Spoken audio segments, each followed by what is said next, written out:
오늘 핵심 감정 중에서도 핵심 감정, 이 수치심에 대한 부분을 우리가 오늘 다루게 될 텐데요. 제가 핵심 감정 중에서도 핵심 감정이다 라고 하는 이야기는 사실은 이 수치심을 다루지 못하면은 분노나 두려움이나 상실감 같은 것들을 다루기가 굉장히 어렵기 때문에 그렇습니다.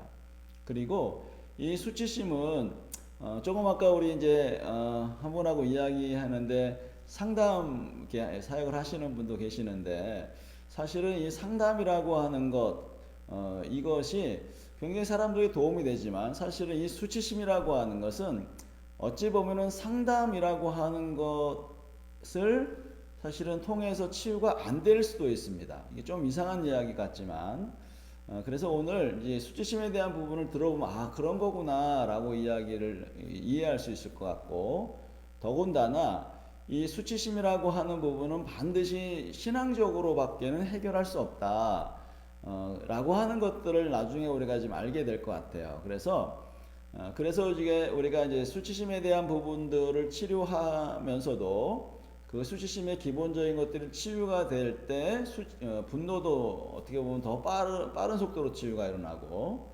두려움이라고 하는 것도 더 빠른 속도로 치유가 일어날 수 있고 더더군다나 상실감이나 거절감 같은 것도 상당히 빠른 시간 치유가 될 수 있기 때문에 어찌 보면 다른 감정을 다루기보다는 먼저 수치심을 치료하는 것, 회복하는 것이 상당히 중요한 것이다 라고 여러분에게 먼저 말씀을 좀 드리고 싶습니다. 그래서 말씀드린 것처럼 핵심 감정 중에서도 핵심 감정이다 라고 저는 생각을 합니다. 물론 다른 분들은 다르게 해석할 수 있는데 제가 지금 이 사역, 상담 사역이나 가정 사역을 오랫동안 하면서 이제 한 20몇 년 동안 하면서 결론이 뭐냐면은 수치심은 정말 치료가 확실하게 돼야 되는구나. 그리고 가장 중요하게 다뤄야 되는구나 라고 하는 것들을 계속 깨달을 수밖에 없는 상황이었기 때문에 그렇습니다. 그래서 오늘 이제 수치심이 무엇인지부터 함께 우리가 좀 생각해 보는 시간들이 되었으면 좋겠습니다. 먼저 그 사전적인 정의를 보면요. 부끄러움을 느끼는 마음이라고 되어 있습니다.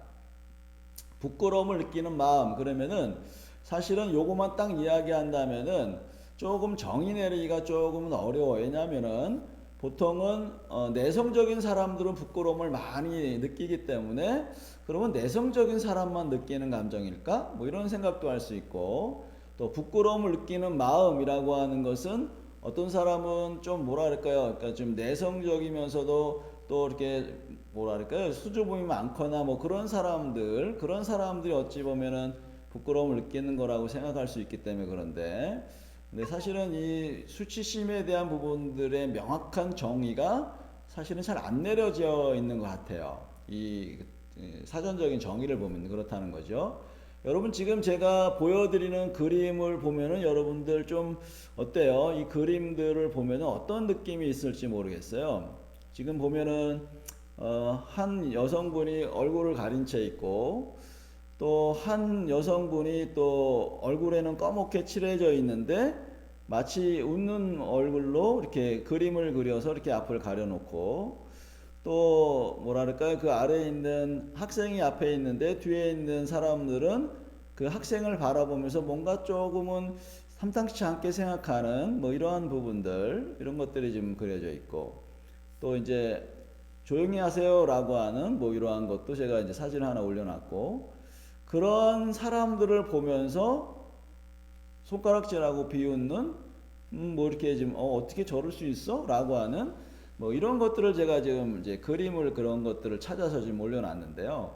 자, 그러니까 우리가 이 수치심에 대한 명확한 이해를 하기 위해서는 수치심이 무엇인지를 정확하게 알아야만이 이 부분들을 설명을 좀 드릴 수 있을 것 같아요.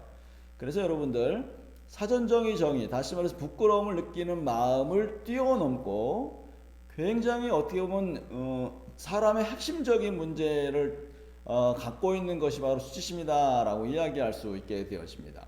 그래서 보통은 수치심을 오해하는 경우가 많은데요. 어떻게 오해하냐면은 그냥 부끄러움을 느끼는 감정일 뿐이다라고 이야기하시는 분들이 많아요. 아까도 말했지만 내성적인 성격이나 그런 어떤 그 뭐랄까요, 부끄러움을 잘 타면서 뭐 이렇게 자신감 없어하는 그런 사람들이 느끼는 그런 감정 정도로 느끼는 경우가 많다는 것이죠. 그래서 어떤 경우에는 부끄러움을 느끼지 않기 때문에 나는 수치심 없어 라고 말하시는 분도 있고요. 그리고 이거는 노력하면은 없어지요. 다시 말해서 사람들 앞에 자꾸 서고 말하는 것들을 배우고, 그리고 뭐 예를 들어서 응변학원 것처럼 나가서 막 소리치면서 뭐 이렇게 이야기하는, 뭐 이렇게 하면 없어져 라고 생각을 하는데, 사실은 물론 그것도 도움이 되지만 근본적인 수치심의 문제를 치료하지 않으면은 사실은 그러한 것들을 명확하게 다룰 수가 없다는 것입니다. 그래서 어떤 사람들은 그냥 숨기면서 그냥 그렇게 사는 거지, 뭐 누구나 다 연약함이 있고 부끄러움이 있고 뭐 실수가 있으니까 그런 부분들을 다 숨기고 사는 거야, 아닌 척하면서 사는 거야, 뭐 이렇게 생각하면서 그거를 마음 한구석에 딱 묻어두고 계속해서 아닌 척 하는데, 그런 상황이 벌어지게 되면 또다시 생각이 나고 또다시 사람들로부터 피하게 되는 이런 현상들이 많이 벌어지는 것들이 바로 수치심이라고 볼 수가 있는 것이죠. 그래서 이 시간 다시 한번 우리가 좀 기억해야 되는 것은, 그러면 수치심이 무엇인가라고 하는 것들을 명확하게 이해하면은 그 다음부터 수치심이 무엇인지, 어떻게 발생하는지에 대한 그런 부분들을 연상해 볼 수 있게 되어집니다. 그래서 먼저 우리가 지금 수치심과 연결해서 생각해 보는 건 뭐냐면, 바로 수치심과 죄책감이라고 하는 게 무엇인지부터 살펴보는 게 중요합니다. 자, 다시 말해서 여러분들, 지금 죄책감이라고 하는 것을 먼저 좀 우리가 살펴볼 필요가 있는데, 여러분 지금 제가 여기에 지금 그림 하나를 써놨는데요. 여러분 그림이 보이시나요? 지금 나무 가지를 자르고 있는데, 지금 나무 가지를 자르게 되면 저 사람은 어떻게 되는지 여러분 대충 아마 그림을 볼 수 있는 사람이라면 대충 이해가 돼요. 나무를 자르게 되면은 이 사람이 떨어져서 다치게 되는 상황입니다, 지금. 자, 만약에 이런 상황에서 이렇게 자르다가 실수해서 떨어졌어요. 그래서 그 실수해서 떨어지면서 여기 떨어진 사람이 생각을 하겠죠. 아이고, 내가 뭐 한 거야, 지금? 아니, 어떻게 내가 나무를 자르는 뒷곳에 앉아가지고 내가 나무를 자르다니. 아이고, 참. 정말 좀, 이거 내가 너무 실수했네. 이거 다음부터는 좀 잘 생각해야 되겠네. 라고 생각하면서 그 행동에 대한 후회와 양심의 가책을 느끼는 것이 바로 죄책감입니다. 자, 여러분, 죄책감이라고 하는 것은, 이거 죄책, 다시 말해서 뭔가 좀 잘못됐어. 라고 하는 행위와 행동에 초점을 맞추어서 느끼는 감정이 바로 죄책감이라고 하는 겁니다. 다시 말해서 여러분들 뭔가 좀 실수했어요. 그리고 뭔가 좀 연약한 것을 여러분들이 했단 말이에요. 그러면 내가 잘못했네 라고, 다음부터는 그러지 말아야지 라고 생각하면서 아이고, 조심해야 되겠네, 이렇게 하면 안 되는 거야 라고 여러분들이 행동과 그런 어떠한 것에 초점을 맞추어서 느끼고 생각하는 것들이 죄책감입니다.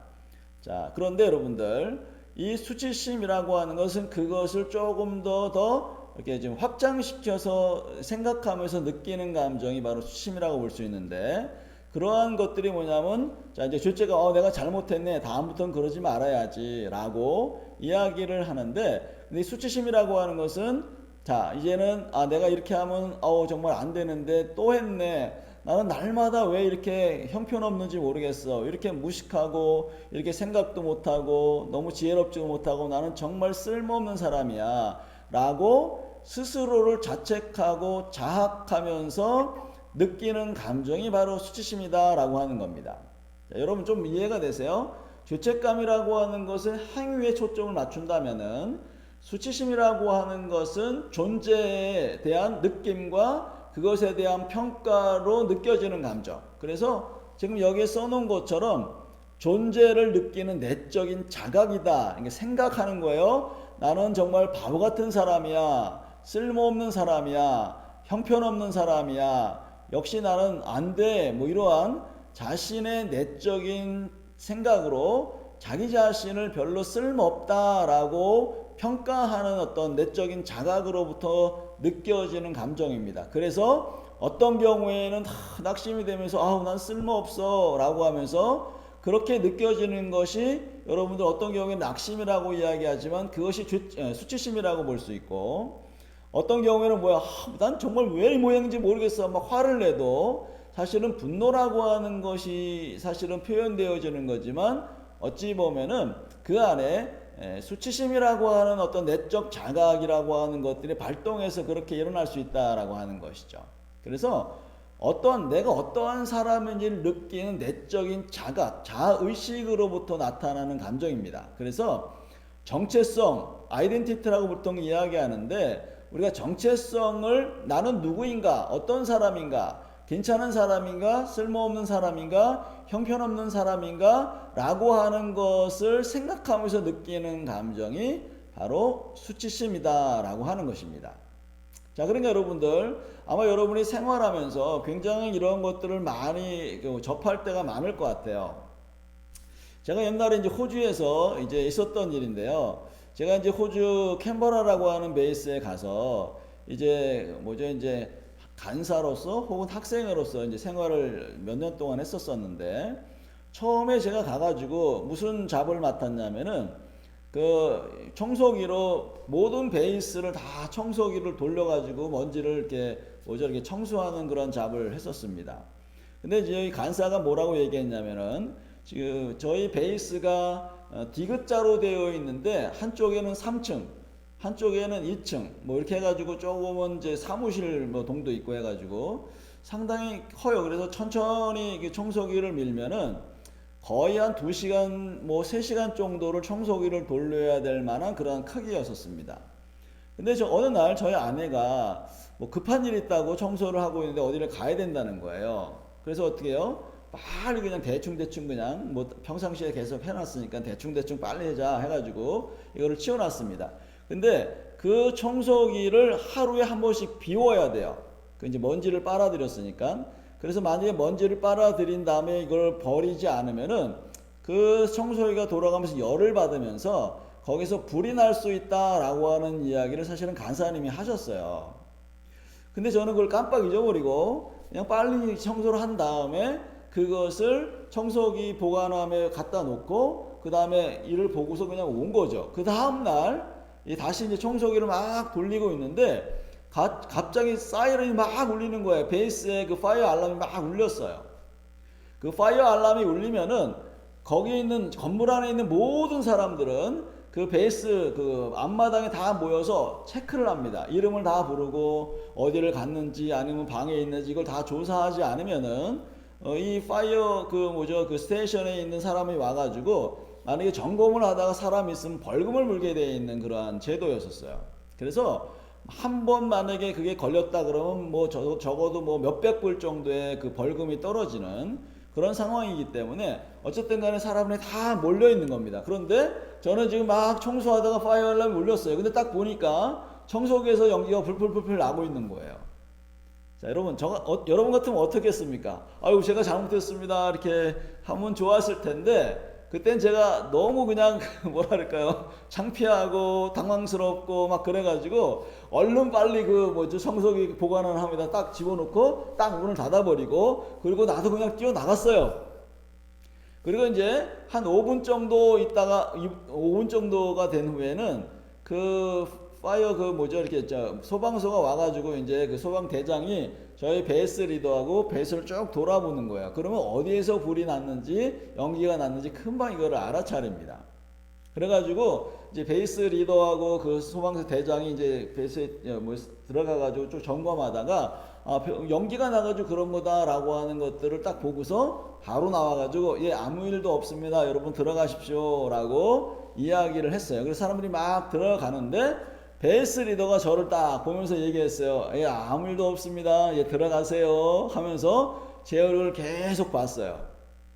자, 여러분 같으면 어떻게 생각하시겠습니까? 아유, 내가 잘못했네. 아유, 다음부터는 그러지 말아야지. 뭐 이렇게 하면서 그냥 넘어갈 수 있는데, 여러분 그 다음부터 제가 베이스 리더를 못 봤어요. 저기서 나타나면 씩 도망가고 조나단 일로 와봐 그러면 제가 쓱 피하고. 왜 그랬을까요? 제가 혼자 그날서부터 해가지고 며칠 동안 진짜 잠을 못 자겠는 거예요. 왜? 아니, 왜 내가 정직하게 반응하지 못하고 아닌 척하면서 그렇게 숨어 다녔을까? 아, 정말 나는 쓰레기 같은 사람. 그리고 내가 사역자로서 그 다음에 하나님을 섬기는 사람인데 난 역시 아직도 정직하지 않구나. 내가 사람들이 나를 지적하고 사람들이 나를 실수한 것에 대해서 내가 그것을 받아들일 수 없는 사람이구나 라고 하는 생각하면서 며칠 동안 자괴감에 빠져가지고요. 아, 정말 사람들이 나를 그냥 뭐죠? 그냥 이걸 알면 어떡하지? 막 이런 거 있잖아요. 이런 시간들을 제가 글쎄 한 몇 주간을 보낸 것 같아요. 몇 주간을 보낸 것 같아요. 그리고 그런 몇 주간을 보내면서도 베이스 리더를 찾아가지고 미안합니다. 사실은 전에 제가 그거 청소기 비우는 거를 깜빡 잊어버리고 청소하다 그런 일이 벌어졌는데 정말 죄송하고 다음부터는 안 그러겠습니다. 뭐 이런 얘기를 하면은 좋겠는데 못하는 거예요, 이걸요. 왜요? 너 쓸모없는 사람이야. 너 같은 거 필요 없어. 뭐 이런 소리를 들을 것 같아서 사실은 그러한 것을 직접적으로 가서 뭐지 이야기할 수 없는 그러한 마음으로 어떻게 하는 거죠? 한편으로는 죄책감을 느끼면서도 한편으로 또 어떤 거죠? 역시 나는 쓰레기 같은 사람, 역시 나는 안 되는 사람인가 봐. 역시 나는 자격이 없어. 사역자로서 나는 끝났어. 뭐 이런 거 있잖아요. 이런 것들을 생각하면서 아까 말했죠. 자괴감에 빠져 있는 거예요. 자, 이게 지금 뭐라고 말씀드리는 거냐면 바로 수치심이라고 하는 거예요. 그러니까 내 존재가 형편없구나, 이런 바보스러운 짓을 했구나, 역시 난 안 돼 라고 하는 그러한 생각으로부터 나타나는 뭐 아까 말했지만 뭐 자괴감이다, 아니면 뭐 그냥 짜증이다, 아니면 내가 나에 대한 실망이다, 뭐 이런 것들이 다 지금 무엇으로 오는 거냐면 바로 수치심으로 오는 거예요. 자, 여러분들도 아마 어떠한 것을 실수했을 때 저와 같이 그렇게 아닌 척하면서 그렇지만 속에서는 왜 이러고 있지? 내가 왜 이러고 있지? 가서 그냥 얘기하면 될 텐데 이거 얘기해야 되나 말아야 되나? 이렇게 고민하면서 역시 나는 안 되나 봐. 왜 이렇게 자신감도 없고 역시 나는 왜 이렇게 쓸모가 없지? 라고 스스로가 생각하면서 여러분이 만약에 했다면은 그것은 여러분들이 바로 지금 내 존재를 생각하면서 여러분이 어떠한 감정을 느꼈든지 간에 그것은 바로 수치심이다 라고 이야기할 수 있는 것이죠. 자, 그래서 여러분들 이 수치심이라고 하는 것과 죄책감은 어떻게 보면 굉장히 큰 차이가 있습니다. 말씀드렸죠. 이거는 죄책감은 행동에 대한 이러면 안 되겠어, 조심해야 되겠네, 다음부터 이러지 말아야지 라고 하는 정도로 끝난다면은 수치심이라고 하는 것은 내 존재 자체가 형편없으니까 이러한 나를 누가 사랑하지? 이러한 나는 정말 쓸모없는 사람이야 라고 부정적으로 자신의 정체성을 생각하면서 느끼는 것이 바로 수치심이다 라고 이야기할 수 있는 것입니다. 자, 그러면 여러분들 수치심이라고 하는 것은 자, 가만히 생각하면 여러분 지금 말씀드린 것처럼 실수와 뭐 연약함과 혹은 죄에 대한 문제와 뭐 여러 가지 그러한 좋지 않은 상황들이 벌어져서 내 존재가 쓸모없는 사람이구나 라고 하는 그런 것을 느낄 만한 무슨 상황이 벌어졌기 때문에 그렇게 행동을 하겠죠. 그런 생각을 하겠죠. 그래서 수치심이라고 하는 것은 자아의 정체성에 손상을 줄 만한 어떠한 사건과 연결되어 있고 또 사람들이 그것에 대해서 알면은 나를 갖다가 아유 저 바보 같은 사람, 형편없는 사람이라고 사람들이 나를 좋지 않게 평가할 만한 것과 연결되어 있는 것입니다. 그래서 거의 대부분 연약함이나 실수나 뭐 비밀이나 이런 것과 연결되어 있는 상황들이 거의 대부분 수치심을 만들어내는 그런 상황이라고 볼 수가 있는 것이죠. 그래서 쓸모없는 존재가 될 것만 같은 무엇인가랑 연결되어 있어요. 그 상황과 행동과 하여튼 어떤 뭔가 연결되어 있습니다. 그래서 사람들이 떠날 것 같고 사람들이 나를 싫어할 것 같고 사람들이 나를 무시할 것 같고 사람들이 나를 갖다가 정말 정죄할 만한 것들과 연결되어 있는 사건, 그것은 여러분들이 이런 얘기만 딱 해도 벌써 여러분들은 알아요.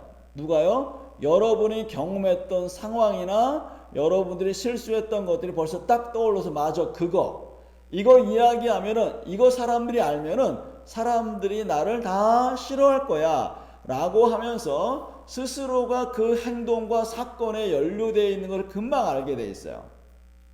여러분이 그거는 각자가 각자가 아는 거죠.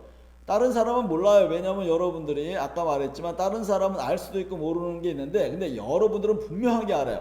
그 사건, 그것이 바로 나를 그렇게 창피하게 만들었어. 나는 정말 그것을 정말 이 세상에 이런 경험을 진짜 없애버릴 수 있다면 정말 좋겠어 라고 생각하는 그러한 것과 연결되어 있는데, 그래서 거의 대부분은 사람들이 모르는 여러분들만 알고 있는 비밀과, 그래서 그 비밀을 숨기는 것, 그래야만이 사람들로부터 괜찮은 사람, 뭐 꼭 인정까지는 아니더라도 그냥 나는 쓸모없는 사람, 너 쓸모없는 사람, 이러한 얘기를 안 들을 만한 그러한 것들로 감춰버린다는 것입니다. 자, 그렇기 때문에 여러분들 그런 것들이 어떤 것인지를 한번 생각해 보셔야 되는데, 자, 그렇다면 여러분들, 잠깐, 이 수치심이라고 하는 것은 조금 아까도 말씀드렸지만 죄와 실수와 연약함과 창피함과 연결되어 있는 그 어떠한 알게 되면 안 되는 비밀과 연결되어 있습니다. 그는 여러분들이 받았던 상처들이나 행동이나 감정이나 여러 가지 그 상황 속에서 느껴지는 그런 사건들과 연결되어 있죠. 그래서 예를 들어서 여러분들 결핍이라고 하는, 다시 말해서 어떤 사람들이 여러분들을 사랑도 안 해주고 관심도 안 가져주고 학대를 하고, 뭐 학대라고 하는 것은 뭐죠? 학대라고 하는 것은 그야말로 육체적인 학대, 언어적인 폭력, 그런 아버지를 두고 있다, 그런 그런 학대를 경험했다, 이런 모든 것들이 사실은 다 어떤 것과 연결되어 있어요? 지금 그러한 수치심과 연결되어 있습니다. 예를 들어서 이 결핍이라고 하는 것은 부모님 못 살아서 내가 학비를 못 냈어, 아니면 교복을 제대로 못 사 입었어, 아니면 뭐라 그럴까요, 이제 어떤 수학여행 같은데 가는데도 그런 것들을 내지를 못했어, 이러한 저런 것들로 하여금 나는 쓸모없는 사람이구나, 우리 엄마 아빠는 나를 사랑하지 않나 봐 라고 하면서 계속해서 스스로를 정죄하고 평가할 때 나타나는 것들이 바로 말씀드린 수치심이다 라고 이야기할 수 있는 것이죠.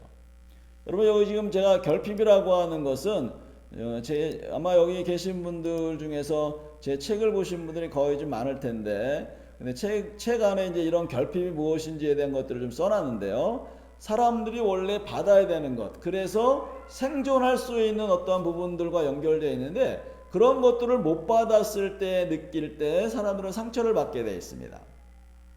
그러한 상처로 하여금 결국에는 그런 것들을 받지 못한 나는 쓸모없는 사람, 그런 아버지를 혹은 부모를 두고 있는 나는 쓸모없는 사람, 이런 이야기를 하게 되기도 합니다. 그리고 학대 이야기했지만, 예를 들어서 아버지가 혹은 어머니가 나를 학대를 했어요. 육체적인 학대를 했어요. 언어적인 폭력을 했어요. 성적인 추행을 당했어요. 이런 여러 가지 부분들이 만약에 있다라고 한다면은 그것이 얼마나 여러분이 수치스럽고 얼마나 내 존재가 파괴되어졌는지 아마 여러분들은 굉장히 많이 알 거라고 생각을 합니다. 뿐만 아니라 친구들로부터 거절을 당하고 왕따를 당하고 부모님이 이혼을 하고 사람들로부터 분리되고 거절되어서 그야말로 우리가 지난번에 이야기했던 그러한 상실감 같은 것들, 사람들이 나를 싫어하고 떠났다, 그래서 나는 쓸모없는 사람이구나, 모든 사람이 나를 싫어하는구나 라고 생각하는 그러한 상처의 원인들 같은 것으로 다 수치심으로 이것이 내재되어질 수 있는 상황이라고 볼 수가 있는 거죠.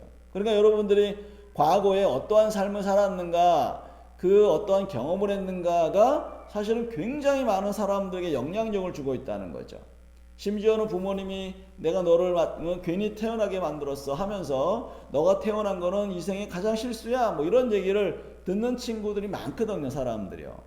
그 얘기는 엄청나게 그 사람에게 수치심을 주면서 존재를 파괴시켜버리는 그런 현상들이 벌어진다는 것입니다.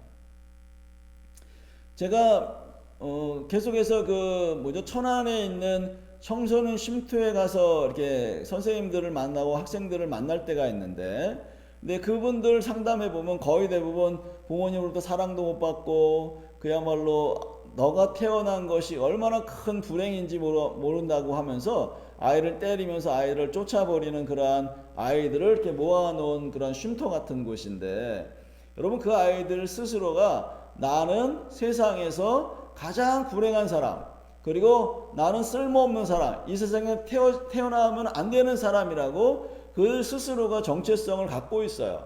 그 얘기는 뭐죠? 그러면서 분노하고 그러면서 폭력적이고 이 모든 것들이 사실은 왜 그런 거냐면 바로 수치심에 기반해서 나오는 모든 감정과 행동들이기 때문에 그렇다는 것입니다. 그래서 지금 여기서 여러분들 지금 잘못된 행동들이 뭐냐면 그 결핍된 것들을 막 스스로 힘으로 취해서 뺏고 폭력으로 취하려고 하고 사랑받으려고 뭐 사람들에게 뭐랄까요 그 사람에게 의존되어서 계속 사랑받고 인정받으려고 사람 눈치 보는 이런 모든 행동들, 그리고 학대를 통해서 고통당했을 때 그 잊어버리기 위해서 계속해서 술을 마시고 도박을 하고 마약을 하고 하는 이런 모든 보호 행동들 같은 건 역시도 계속해서 수치심과 연결되어 있는 행동이다라고 볼 수가 있습니다. 또 어떤 경우에는 여러분들 거절을 당했기 때문에 사람을 집착하거나 애착하거나 아니면 사람을 멀리하거나, 사실 이 모든 것들이 다 왜 일어나냐면 바로 수치심과 연결되어 있기 때문에 그런 행동들이 거의 대부분 발생한다라고 볼 수가 있습니다. 그래서 어떤 것들이 일어나죠? 그렇게 나에게 사랑해주지 않는 사람에 대한 분노, 나에게 관심과 뭐 채워줘야 되는 것, 뭐죠 인정해줘야 되는 것, 격려해줘야 되는 것, 이런 것들을 하지 않은 사람에 대한 분노가 나타나기도 하고, 학대 혹은 받은 것으로 두려움에 떨면서 사람들 앞에 서지 못하고 그런 것들을 또 이야기할 수 없는 그런 상황 가운데 있는 것 역시도 바로 수치심이다 라고 이야기할 수 있는 것입니다. 자, 그래서 여러분들 가정의 문제라든지 자신의 실수라든지 뭐 중독이라든지 뭐 죄에 대한 부분이라든지 뭐 부모의 지적 능력이나 재산이나 신체 뭐 연약한 그 다음에 성적인 문제, 이 모든 것들이 바로 수치로 느끼고 생각하는 모든 것이 수치심입니다. 수치심이라고 하는 것은 그러한 것들을 정직하게 표현할 수 없는 정도의 문제로 확산되어지고, 그래서 나중에는 내가 정말 실수했어, 그렇게 하면 안 되는데 하면서 계속 자신을 자학하고 자책하는 현상들이 벌어지는 것이 바로 수치심과 연결되어 있는 그러한 상황이고 행동이고 그러한 마음, 태도라고 볼 수가 있는 것입니다. 자, 여러분들 지금 이런 얘기하니까 여러분들은 어떠한 생각이 나시는지 모르겠어요. 나는 무엇이 가장 나에게 수치심인가? 이거는 사람들이 알면 안 돼, 이거 알면은 나는 끝장나 라고 하는 그러한 것을 사람마다 사실은 다 다르게 갖고 있습니다. 물론 여러분이 완전히 파괴적이고 정말 이거는 범죄하고 연결해서 알면 안 되고 뭐 이런 것이 아니더라도 그야말로 과거에 이런 삶을 살았기 때문에 나는 이런 걸 절대 이야기하면 안 돼 라고 생각하는 그런 부분이 있을 수도 있다는 것입니다.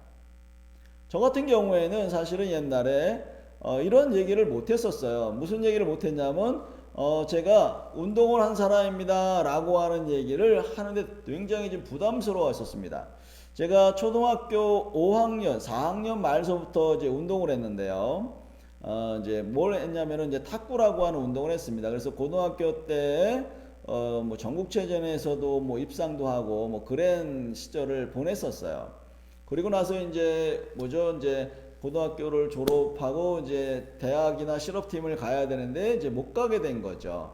그러니까 그 안에 실패감과 좌절감과 이런 것들을 하면서 결국에는 제가 이제 처음에는 이제 체육학과를 가서 이제 나중에 신학교로 편입해가지고 제가 이제 목사 안수를 받았는데, 처음에는 제가 이 얘기를 못 했습니다. 왜 그랬을까요?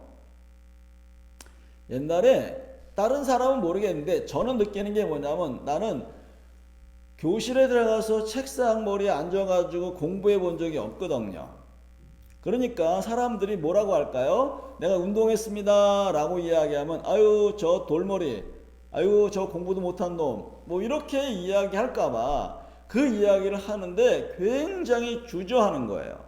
그런 얘기를 할 때마다 이걸 해야 되나 말아야 되나, 이런 얘기하면 사람들이 뭐라고 평가할까, 혹시 놀리지는 않을까 라고 하는 그러한 마음을 가지면서 제가 정말 그거를 어떡하지 근데 어떻게 뭐 할 수가 없잖아요. 과거에 돌아가서 다시 공부할 수도 없는 거고 그런데도 불구하고 제가 여전히 그러한 부분들 때문에 굉장히 고민하고 했던 부분들이 지금도 생각이 나는데, 지금은 제가 여러분들에게 이야기할 수 있는 이유는 뭡니까? 제가 이 수치심을 털어냈기 때문에, 다 정리했기 때문에 이런 얘기를 해도 상관이 없는 거예요. 그리고 사람들이 너 돌머리, 아유 쓸모없는 놈, 그리고 너는 공부도 못한 놈, 이렇게 이야기해도 예 맞아요. 제가 그런 사람이죠.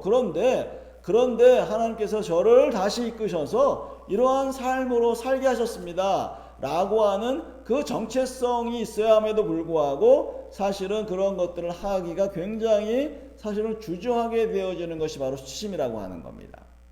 자, 여러분들은 어떤 것이 수치심입니까?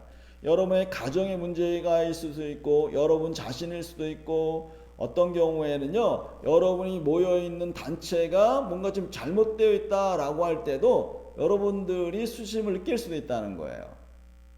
요즘에 어떤 사람들은 교회 막 욕하니까 교회 교인이라고 하는 거에서 굉장히 부끄럽게 생각하고, 교인이라고 하는 것도 말 못하고 이런 경우도 있는데, 그게 바로 연결되어 있는 수치심이라고 볼 수가 있는 것이에요. 아무튼 자, 지금 여러분들은 어떠한 것이 사람들에게 이야기할 수 없는 것입니까?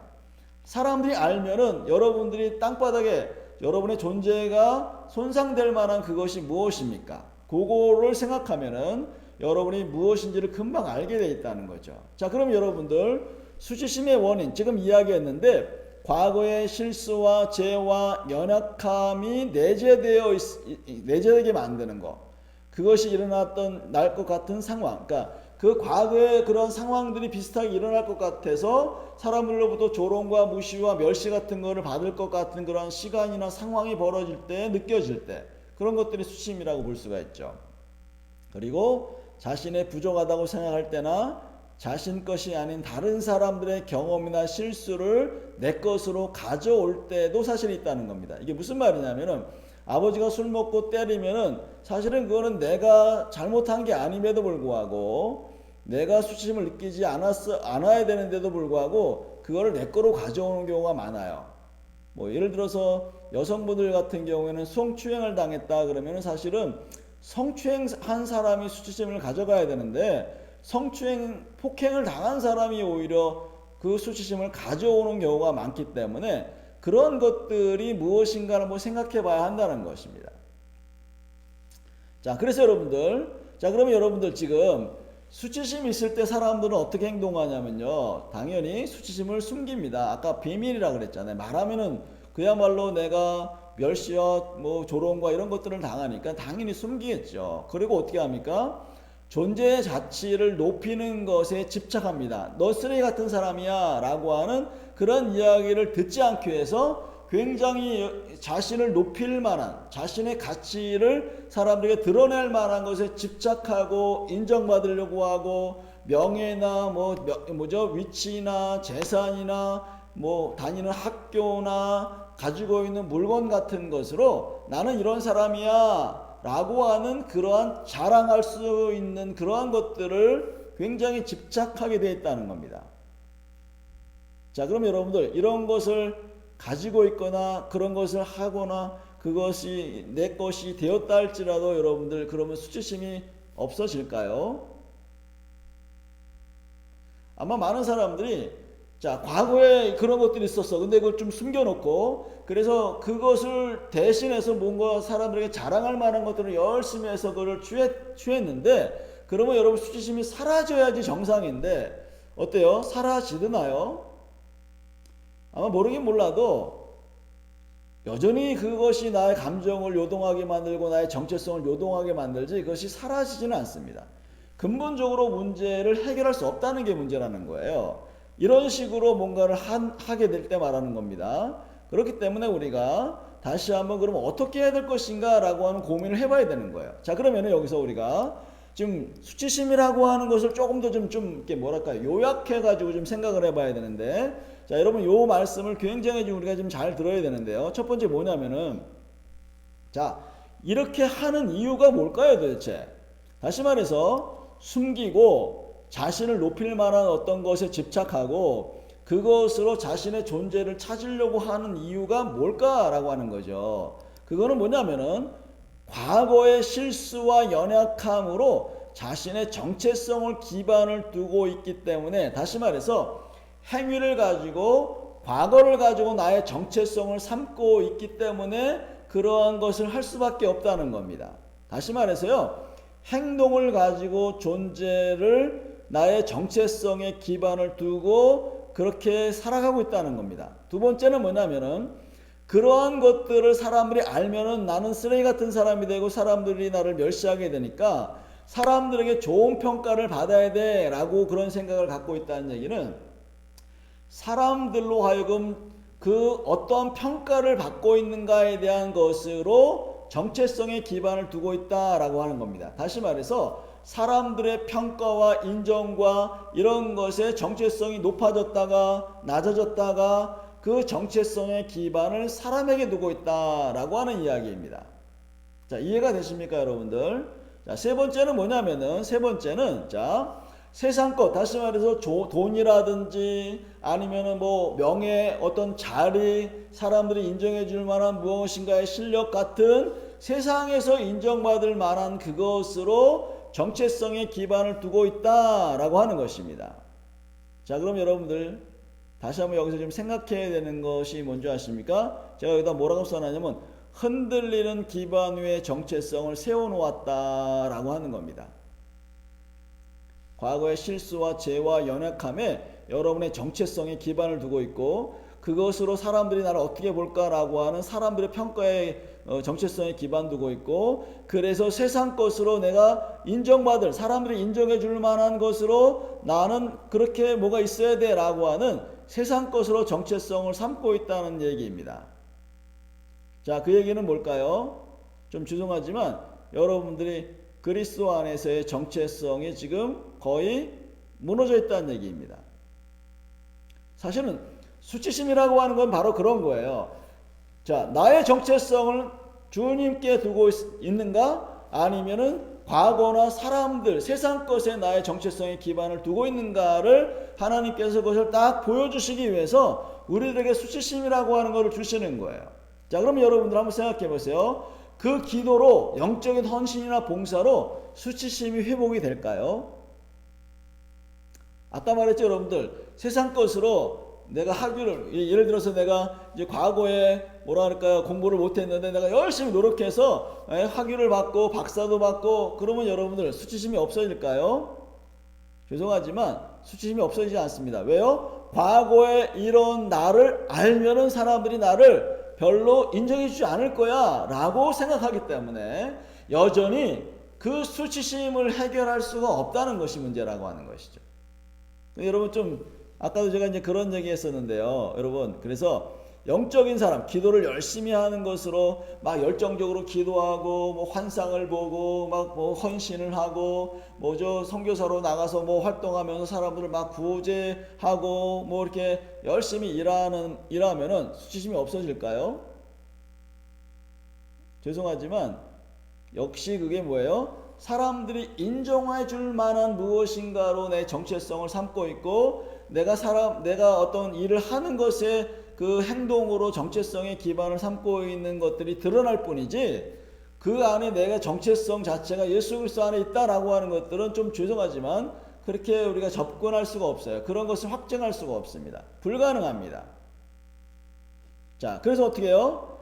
자, 그래서 십자가 안에서 정체성 회복을 정체성 확립하기보다는 행동이나 자신의 의, 정체성을 그렇게 세우기로 하는 것이 기반이 되기 때문에 사실은 이 정체성, 수치심 이런 것들을 회복하기에는 너무너무 세상적인 것은 불가능하다는 것입니다. 여러분, 좀 아까 제가 뭐라 그랬냐면은 상담 심리로 수치심을 해결할 수 없습니다를 말씀드린 이유가 바로 그거예요. 좀 죄송한데 여기에 상담 전공하시고 또 지금 상담하시는 분이 사역하시는 분이 계시는데, 안타까운 얘기는 세상의 심리학으로는 절대 정체성을 회복할 수 없습니다. 왜요? 계속해서 그들은 이걸 해보세요, 이렇게 해야지만이 됩니다. 예수 그리스도의 십자가 안에서 그야말로 나의 정체성 삼는 것이 세상에서 하나님이 원하시는 그 아주 핵심적인 부분인데 그거 빼놓고 어떤 것을 가지고 어떤 노력을 해서 그것을 정체성의 기반을 의로운 사람으로 거룩한 사람으로 세울 수 있는 방법은 아무것도 없거든요. 근데 심리학에서는 이런 얘기를 합니다.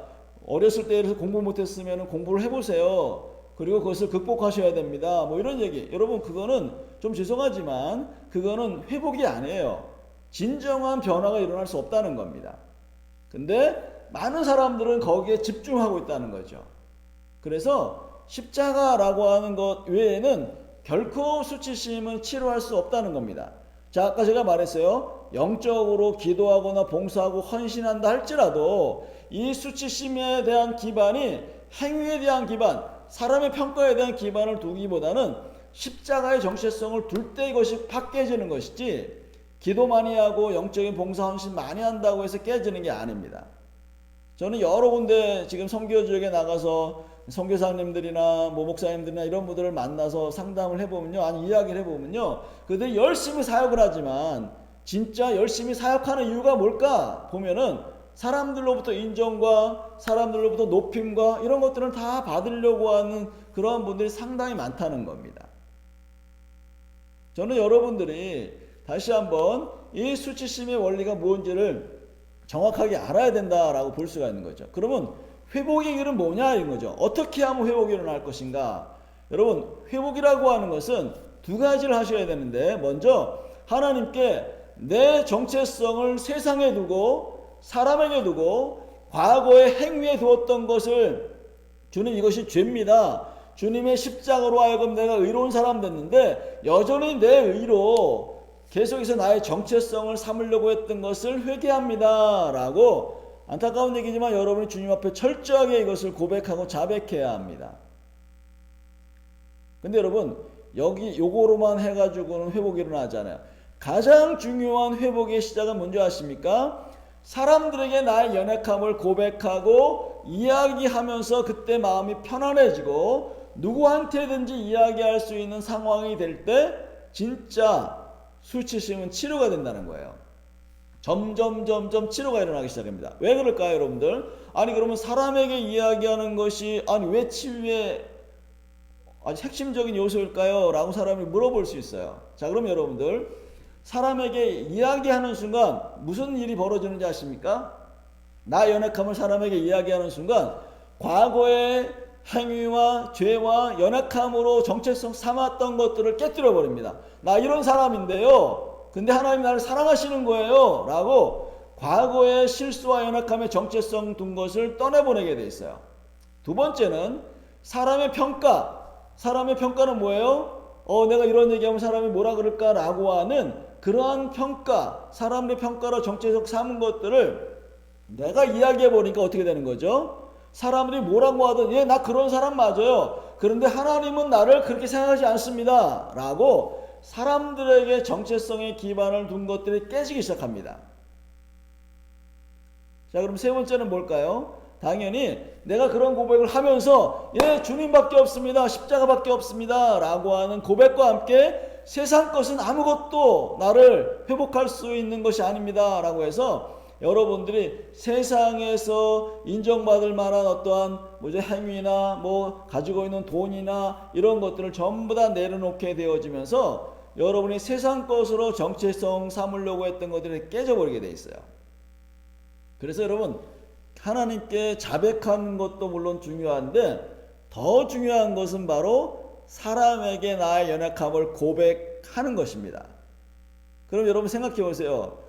아니 어떻게 그렇게 그걸 얘기해 라고 생각할 수 있어요. 아니 사람들이 어떻게 할 텐데, 사람이 무슨 평가를 할 텐데. 네, 여러분 그것을 뛰어넘는 방법은 하나밖에 없습니다.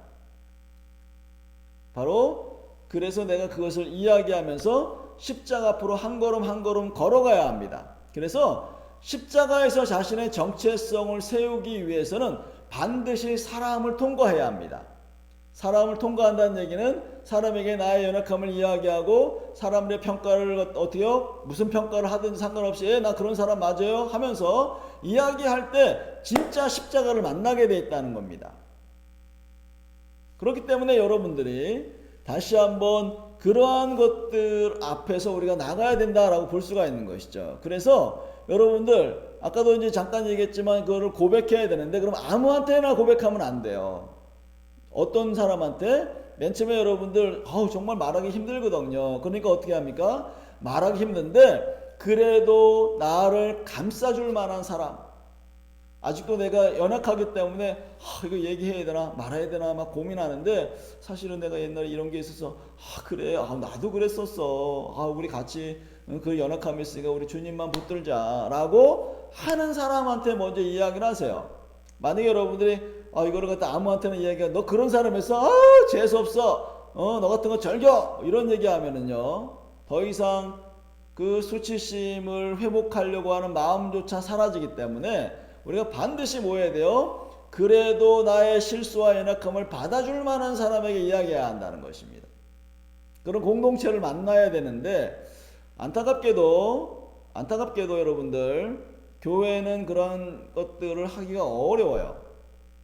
마찬가지 안타깝게도 이제 가정에서도 그러한 가정이면 너무너무 좋겠는데 상처 주는 가정 혹시 어려움을 주는 가정이었다면 그런 얘기 할 수 없잖아요. 그러니까 사실은 이러한 지금 우리 공동체 지금 모여있는 이러한 공동체가 이야기할 수 있는 그래서 마음대로 털어낼 수 있는 그러한 곳에서 적어도 몇 년 정도는 훈련을 받아야 돼요. 한번 얘기한다고 여러분 회복이 되는 게 아니거든요. 또 한 번 얘기했다고 해서 이 사람한테는 이야기할 수 있는데 저 사람한테는 이야기할 수 없어. 그러면 회복이 된 게 아니거든요. 누구한테든지 언제 어디서든지 이야기할 수 있는 정도가 될 때 그것이 정체성에 기반된 것이 깨지는 현상들이 벌어지기 때문에 그래서 수치심은 한 번에 해결되는 게 아닙니다. 자 그러면 여러분들 제가 이제 그 다음에 수치심이라고 하는 것은 하나님의 그래서 은혜다라고 이야기할 수밖에 없어요. 왜요? 내가 제한된 존재, 실수하고 한계가 있는 존재인 것을 알게 돼요. 나는 뭔가 정말 완벽할 수 없구나. 여전히 내가 실수가 있고 연약함이 있고 그래서 내가 주님밖에는 내가 의지할 수 없겠구나 라고 하는 것을 주님이 알게 하세요. 여러분 그런 나를 인식해야만이 주님을 붙들 수 있죠. 내가 다 잘하면 무슨 주님을 의지하겠습니까? 그래서 제한된 존재인 것을 알게 하고 내 힘과 능력과 세상 것으로 회복과 구원이 불가능하다는 것을 알게 합니다. 여러분 세상 것으로는 좀 이런 말을 하면 여러분 좀 그래요. 여러분 다시 말씀드린다면은 아까 말했던 영적인 봉사하는 것으로 여러분 구원 받는 게 아니에요. 우리가 정말 주님의 믿음으로 우리가 구원을 받는 것이고 회복되는 것이죠. 근데 자꾸 우리는 뭔가 거기에 플러스 뭔가 노력하고 거기에 뭔가 해야 된다. 이런 것들을 갖고 있는데 여러분 제가 그러면 회복되는 것은 그런 걸 하지 마세요 라고 말하는 게 아니고 당연히 그런 변화된 상황에서 주님을 기쁘시게 하기 위해서 또 주님께 감사함으로 그런 행동을 하는 것이지 그걸 통해서 구원받고 주님을 기쁘시게 해서 나를 사랑하게 만들려고 한다는 게 아닙니다. 하나님은 우리를 사랑하시는데 그 사랑에 감격함으로 행동하는 것이죠. 완전히 우리가 출발점이 다르다는 것을 기억하셔야 합니다. 그러니까 당연히 어떻게 되죠? 십자가의 능력을 알고 의지하는 존재로 살아가는 그런 사람이 됩니다. 아까도 말했지만 세상 것을 취하고 그래서 그냥 높아지려고 하고 잘 살려고 하고 그래서 사람을 인정받으려고 하는 그런 노력이 아니라 어떻게 해요? 결국에는 삶의 에너지를 주님께 영광 돌리는 삶을 살 수 있는 삶으로 변화되는 것이기에 그것이 바로 은혜라고 하는 겁니다. 여러분이 만약에 그런 수치심에 대한 부분이 없었다면은 여러분들은 어때요? 주님 의지할까요? 십자가를 붙들까요? 네, 여러분 아시잖아요. 세상에 잘난 사람들은 주님 의지하지 못합니다. 왜요? 자기가 다 할 수 있는데요, 그런데 연약한 사람, 어려운 사람, 힘든 사람일수록 주님 나 할 수 없어요. 주님 도와주세요 할 때 주님께서 말씀하시죠. 이미 내가 너를 위해서 십자가에서 너를 구원하기 위해서 내가 죽었단다 라고 내가 그래서 너는 정말 사랑스러운 존재란다 라고 주님 말씀하시는 그 은혜를 딱 경험할 수 있는 것입니다. 그래서 겸손한 삶을 살게 되고 하나님을 높이는 삶을 살 수밖에 없는 거예요. 만약에 여러분들 예수를 믿었는데도 불구하고 자꾸 잘난 체하고 사람들 깔아뭉개고 비난하고 무시하고 이런 사람들은 죄송하지만 왜 그런 행동을 할까요? 그런 말을 할까요? 여전히 나는 너보다 잘났어. 그래서 자꾸 사람들에게 좋은 평가, 나 이런 사람이야 라고 그 정체성의 기반을 여전히 수치심에 두고 있기 때문에 그런 행동을 하는 것입니다. 여러분, 그런 사람들 말 듣고서 아우 내가 정말 쓸모없는 사람이네 그럴 필요가 없어요. 왜요? 오히려 그런 사람들 보면서 아직 덜 됐구만 저 양반이라고 속으로만 생각하세요. 여러분들도 말하면 또 싸우니까. 그래서 여러분, 정말 예수를 믿는 사람들은 겸손해질 수밖에 없어요. 그리고 정직해질 수밖에 없어요. 거짓말 안 하죠. 왜요? 아니 정말 나를 구원하신 분이 그분인데, 그러니까 정직하게 살아야죠. 그래서 겸손하게 주님이 이런 것들을 허락하셨습니다. 나는 아무것도 아니에요 라고 주님을 높이는 삶을 살게 된다는 것입니다. 그래서 여러분, 다시 말씀드립니다. 뭐 기도 많이 했다, 헌금 많이 했다, 뭐 봉사 많이 했다 이렇게 자랑하시는 분들, 다시 한번 어떤 것에 기반을 두고 있다고요?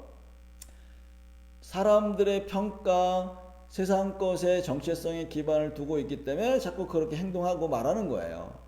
그런 사람들 신경 쓰지도 마세요. 그런 사람들이 여러분들을 어떻게 보면은 뭐예요? 진짜 여러분들이 예수를 잘 믿고 있는가 아닌가 이런 것들을 어떻게 보면 그분을 통해서 여러분이 확증할 수 있고, 아, 나 그런 사람이구나, 내가 다른 사람이구나, 하나님 은혜 안에 있구나 라고 하는 것들을 경험할 수 있습니다. 그래서 여러분들 시편에서는 뭐라고 말씀하시냐면은 주를 바라는 자들은 수치를 당하지 아니하려니와 까닭 없이 속이는 자들은 수치를 당하리이다 라고 말합니다. 자, 여러분들, 주를 바라는 자들은 아까 말했죠. 주를 바라는 자들은 수치심을 내려놓고 연약함을 이야기하고 하면서 주님 십자가밖에 없습니다 라고 이야기하는 사람들은 어떻게 돼요? 수치를 당하지 않는다라고 말해요. 하나님이 수치를 안 주세요. 사람들은 줄지 몰라도 하나님은 안 주세요. 그런데 수치심이 있는 사람들은 까닭 없이 속이게 돼 있고요. 계속 숨기고 감추고 하니까, 그 다음에 잘난 체 하니까 나중에 어떻게 돼요? 여러분 아시잖아요. 잘난 체 하는 사람 뒤에서 보면은 에이 재수없어, 지가 얼마나 잘나면 잘났어 그래 하면서 그 사람에게 여전히 수치심을 주게 돼 있다는 겁니다. 여러분 다시 한번, 수치심은 하나님의 은혜입니다. 무슨 은혜요? 십자가와 구원의 은혜를 알게 합니다. 내 정체성의 기반을 어디에 두고 있다고요? 내 정체성의 기반이 과거의 실수나 사람에게나 세상 것에 두지 않고 십자가에 두고 있구나 라고 하는 것을 알게 하시고 계시하시기 위해서 우리에게 허락하신 하나님의 은혜예요. 그러니까 얼마나 감사해야 돼요. 그래서 여러분들 성경에서는 사도 바울이 뭐라고 얘기합니까? 너희 연약할 때 오히려 자랑해라. 연약할 때 오히려 어떻게 해요? 하나님이 너희들을 사용하신다 이렇게 말씀하시거든요. 여러분 강하려고 하지 마십시오. 강하려고 한 사람들은 세상적인 어떤 강함으로 계속 자기 스스로를 증명해 보이려고 하고 높여려고 하는 그런 증상들이 있기 때문에 그런 사람들에서 여러분 기죽지 마세요. 오히려 그런 사람들에서 불쌍하게 생각을 하셔야 합니다. 아직 덜 됐구나 라고 생각하세요. 그러면서 여러분들, 나는 주님 저분들 보면서 더 겸손해지길 원합니다. 십자가를 붙들기 원합니다 라고 계속 주님 앞에서 그렇게 반응하시는 여러분이 되어지기를 바랍니다. 그래서 계속 사단은 존재의 기반을 흔듭니다. 사단이 공격하는 가장 우리를 공격하는 기반이 뭔지 아세요? 정체성을 계속 건드려요. 그래서 예수님께서 이렇게 사단에게 시험 받으실 때도 내가 하나님의 아들이야? 그러면 돌로 떡덩이가 되게 해봐. 네가 하나님의 아들이야? 그러면 뛰어내려봐. 그럼 하나님이 받아주시지 않아? 너 경배해봐. 그러면 내가 모든 걸 줄 수 있어. 이 이유는 뭐예요? 계속해서 너가 하나님의 아들인가 아닌가 정체성의 기반을 행위에 두고 있고요. 하나님이 나를 보호하시냐 아니냐 그거에 두고 있고요. 그 다음에 하나님이 나를 축복해서 세상의 모든 것을 누리고 있는 그것에 기반을 두도록 계속 정체성을 공격합니다. 근데 여러분들, 예수님이 이미 우리에게 답을 주셨어요. 이미 주님께서 우리에게 본을 보이셨죠. 어때요? 나 하나님의 아들이야. 그래서 돌로 떡덩이를 안 만들어도, 만들 수 있지만 안 만들어도 난 하나님의 아들이야. 내가 뛰어내린다고? 아니 왜 뛰어내려? 안 뛰어내려도 하나님이 날 지금도 보호하시는데, 뛰어내려서 내가 하나님 날 안 보호해 주신다고? 그래도 여전히 나는 하나님의 아들이야 라고 명확한 정체성을 갖고 있었기 때문에 흔들리지 않았던 거죠. 저는 여러분들이 흔들리지 않으셨으면 좋겠습니다. 여러분들은 하나님의 자녀이고 축복을 받는 사람이고 이미 예수님께서 여러분들을 사랑하셔서 독생자 예수 그리스도 십자가에서 달리게 하셨고 그리고 여러분들을 구원하셨습니다. 이게 바로 여러분의 정체성입니다. 실수 이미 다 한 걸 아세요. 이미 여러분들이 연약한 거 다 아세요. 그럼에도 불구하고 십자가에 달리셨는데 뭐가 또 필요합니까? 아닙니까? 여러분 안 그래요? 여러분 다 이미 죄인 걸 알고 다 연약함 실수 다 아는데 그래도 내가 너 사랑해서 십자가 달렸어. 근데 너희들이 왜 노력해서 너희 스스로를 증명해 보이려고 하니? 그러지 말고 그냥 십자가 하나를 붙들어 라고 이 성경 전체는 거기에 포커스를 갖고 있어요. 거기에 흔들리시면 안 됩니다. 그래서 이 수치심이라고 하는 것들이 뭐죠? 뭘 말해주고 있냐면은 자신의 연약함을 숨기고 세상 것을 통해서 정체성을 삼으려고 하는 것이든지 아니면은 십자가를 의지하면서 그분의 뜻을 행하며 그 뜻에 살면서 만족하며 살든지 이게 충돌이 일어나고 그것으로 인해서 내가 수치심을 회복했느냐 아니느냐 구원을 받았느냐 안 받았느냐 이게 딱 극명하게 갈라지게 된다는 것입니다.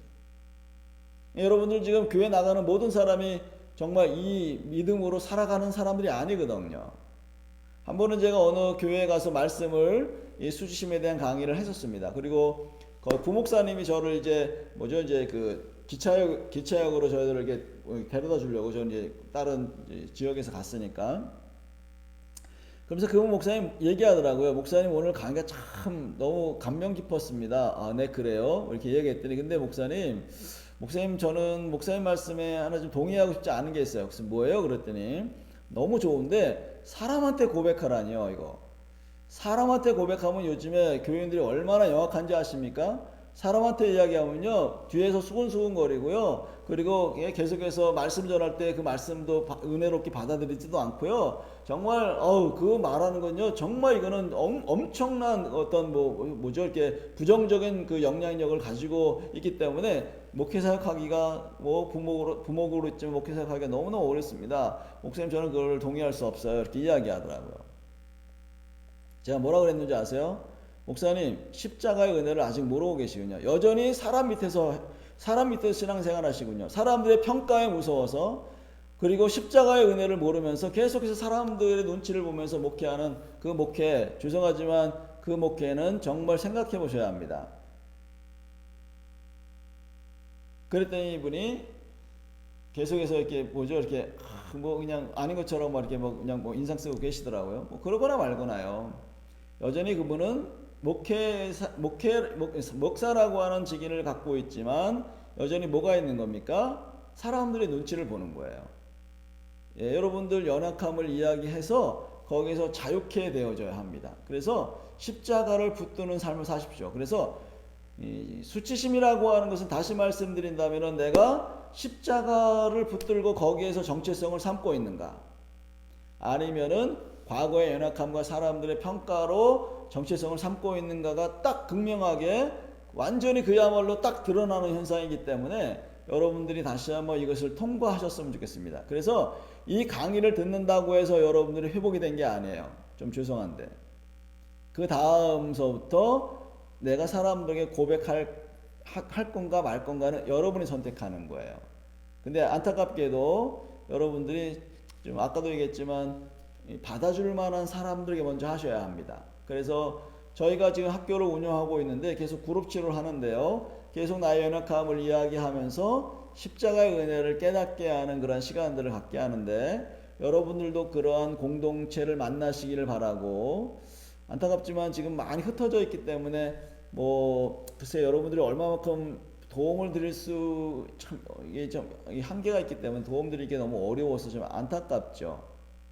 그렇지만 여러분들 계속해서 주님 앞에 믿음으로 용기 내서 그것들을 하시는 여러분이 되시길 바랍니다.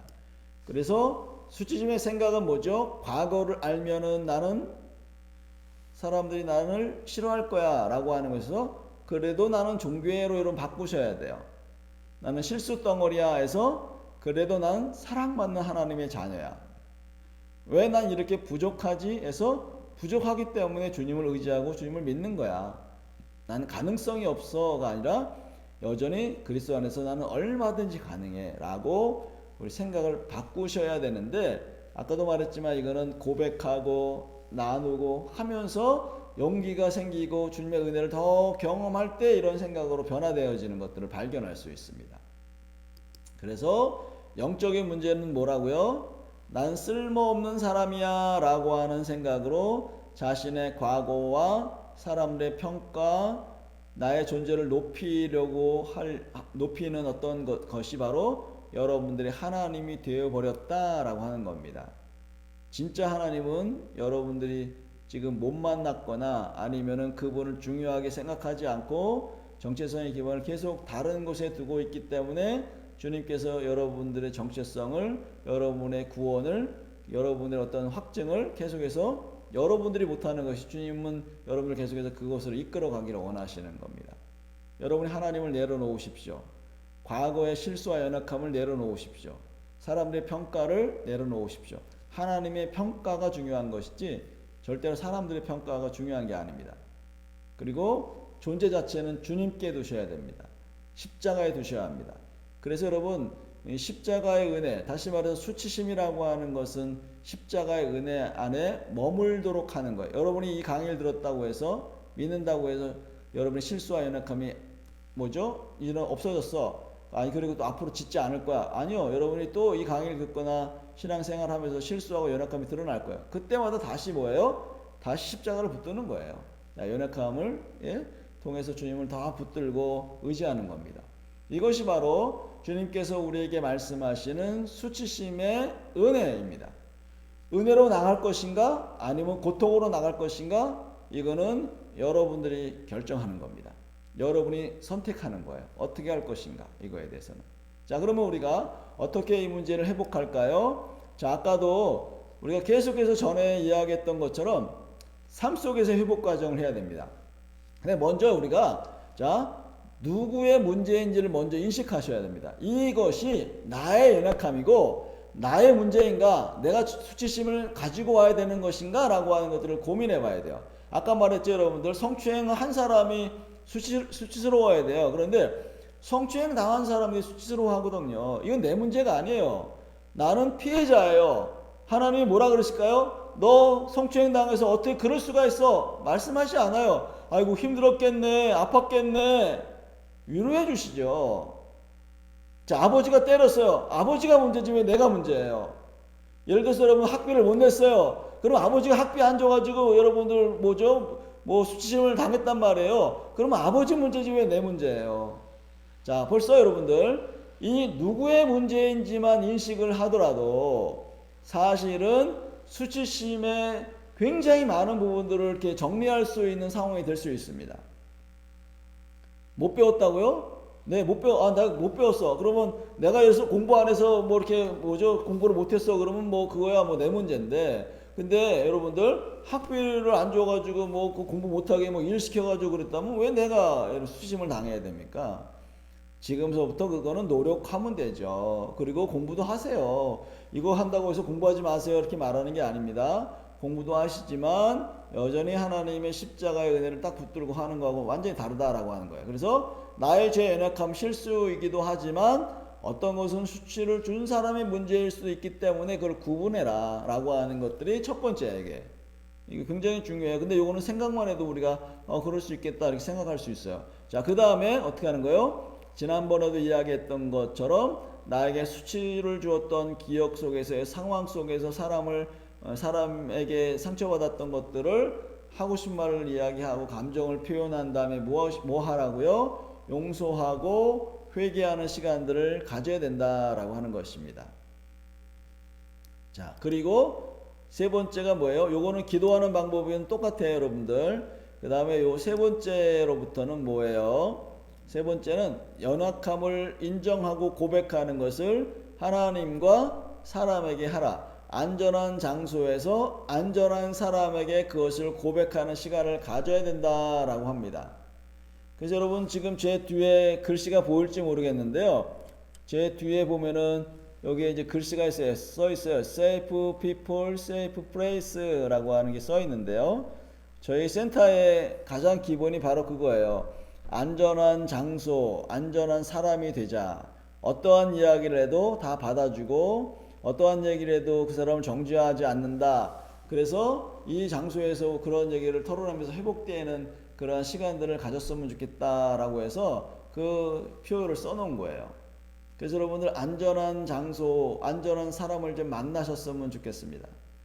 혹시 그 주변에 그런 게 없다면은 지금 혹시라도 여러분들 나중에라도 여러분이 뭐라 그럴까요? 이제 그런 상담이나 그런 것들을 좀 요청하신다면 얼마든지 뭐 할 수 있겠죠. 그래서 치유의 그러니까 수치심의 치유의 핵심이 바로 고백하는 거다라고 하는 거예요.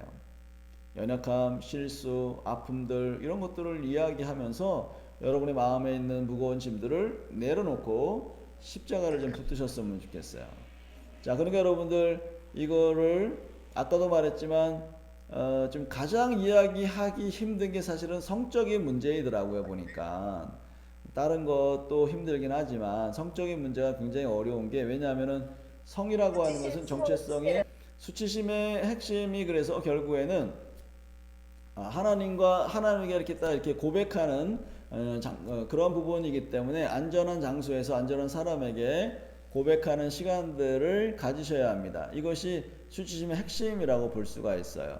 그래서 여러분들 성적인 부분들은 지금 성적인 부분 얘기하다가 지금 저기 됐는데 성적인 부분들은 여러분들이 이야기는 어쨌든 뭐 자세하긴 하지 않더라도 사실은 이런 성적인 어려움이 있었어요 라고 하는 정도로 사람들 앞에는 이야기하더라도 여러분들이 그거를 정확하게 어떤 사람한테는 이야기해서 그것을 처리할 수 있는 성적인 부분들은 좀 상담을 하거나 진짜 전문가한테 그런 도움을 받는 것도 좀 좋은 방법일 것 같아요. 왜냐하면은 성적인 부분은 나 혼자만의 문제가 아니라 다른 사람하고도 연결돼 있잖아요. 뭐 예를 들어서 배우자도 될 수도 있고 또 다른 사람하고도 될 수 있기 때문에 그 사람들을 보호해주기 위해서 적나라하게 뭐 이런 얘기를 하면 안 되죠. 왜냐하면 나는 할 수 있어도 다른 사람이 그거 듣고서 충격을 받을 수도 있기 때문에 그래서 그런 부분들을 좀 조심하셔야 된다라고 말씀드리고 싶고 나머지 부분들은 사실은 좀 어려워도 사실은 그런 것들을 좀 이야기를 하시면 좋겠다 생각이 들어요. 네 번째는 예수님 하나님 안에서 예수 그리스도 안에서의 정체성을 세우는 시간들을 계속 가지셔야 합니다. 주님과 인격적인 관계를 통해서 정체성을 세우셔야 합니다. 십자가의 은혜를 성경을 통해서 알게 되어지고 그걸 훈련하셔야 돼요. 그리고 행동과 인식과 과거 등 분리하는 정체성 훈련해야 되는데 요거는 이야기하기가 굉장히 좀 많은 시간이 걸려서 사실 이게 무슨 말이냐면요. 우리의 생각이라고 하는 것 자체가 정체성의 기반이 행동이라고 하는 것과 또 사실과 인식을 분리를 못하는 것과 뭐 이런 것과 연결돼 있어요. 그래서 생각을 바꾸는 훈련도 해야 되거든요. 아마 여기서 이제 상담학교 훈련을 받으신 분들이 좀 있을 텐데 정체성 훈련뿐만 아니라 우리의 생각을 이제 건강하게 그것을 분리하면서 내 기반을 어디에 둘 것인가, 행위에 둘 것인가, 사실에 둘 것인가, 인식에 둘 것인가, 뭐 이런 것들을 구분하는 훈련인데 안타깝게도 이거를 여러분에게 여기서는 말씀드리기가 좀 어렵고요. 그래서 혹시라도 좀 알고 싶다면은 많이 흩어져 있기 때문에 제 책에 보면은 그 뒷부분에 그런 부분들이 좀 나와요. 이런 것들을 분리하셔야 합니다. 뭐 이런 것들을 써놨는데요. 여러분에게 좀 도움이 되었으면 좋겠습니다. 그리고 자 이제 마지막에 계속적인 프로세스를 해야 된다라고 하는데요. 이 프로세스는 요거 아까도 말했던 요 프로세스도 계속 해야 되지만 지난번에 이야기했던 그 분노에 대한 프로세스 또 두려움에 대한 프로세스 상실에 대한 프로세스까지도 여러분이 계속 해야지 됩니다. 왜냐하면은 수치심하고 그거는 다 연결되어 있기 때문에 그냥 정체성 회복 요거만 해야 돼 라고 하면은 여러분들 그것이 온전하게 치유가 일어나지 않기 때문에 그래서 여러분 분노에 대한 프로세스 얘기했죠. 어때요? 받는 훈련, 듣는 훈련, 또 나누는 훈련, 사람들을 세우는 훈련, 뭐 자족하는 훈련, 뭐 이런 얘기를 말씀드렸는데 그걸 해야 된다. 두려움에 대한 것은 뭐라 그랬죠? 하나님의 사랑 가운데서 내가 보호받는 경험들, 그 다음에 여러분이 주어졌던 권위를 되찾아서 싫어요, 좋아요 표현하는 훈련들, 올바로 권위를 사용해서 사람들을 보호해주는 훈련들, 뭐 이런 거. 그 다음에 상실감은 마음속에 있는 사람을 떠내보내고 하나님과의 관계를 개선하고 나와의 관계를 회복한 후에 다른 사람과 관계하는 훈련을 이게 전부 다 연결되어 있기 때문에 이 프로세스를 전부 다 같이 해야 한다는 거예요. 그래서 모든 삶의 회복 과정이 자신의 삶이 될 때가 진짜 회복이 된 거죠. 그래서 여러분 회복이라고 하는 것은 다 거의 대부분 크리스찬들이기 때문에 회복이라고 하는 것이 그냥 다 기도하는 것으로 모든 사람이 기도하는 것으로 그냥 끝나는데 기도해서 열매가 나타나죠. 기도해서 삶으로 그렇게 살아낼 때가 진짜 회복이라고 볼 수가 있는 거니까 여러분들이 그래서 삶의 회복 과정을 계속 밟으셔야 된다라고 다시 한번 말씀드릴 수가 있는 겁니다. 자, 그래서 오늘 여러분들 이제 정리를 한다면요. 자, 이제 정리를 지금 했는데 사실은 여러분들 이제 제가 강의하면서 이런 얘기를 다 했는데 기억은 잘 못하실 수도 있어요. 그런데 자, 수치심은 두려움과 분노와 두려움과 상실과 다 연결되어 있는 거다. 그 다음에 생각들 쭉 이야기했고 행동 이야기했고 그 다음에 이제 그 상황들을 사실은 이야기를 했어요.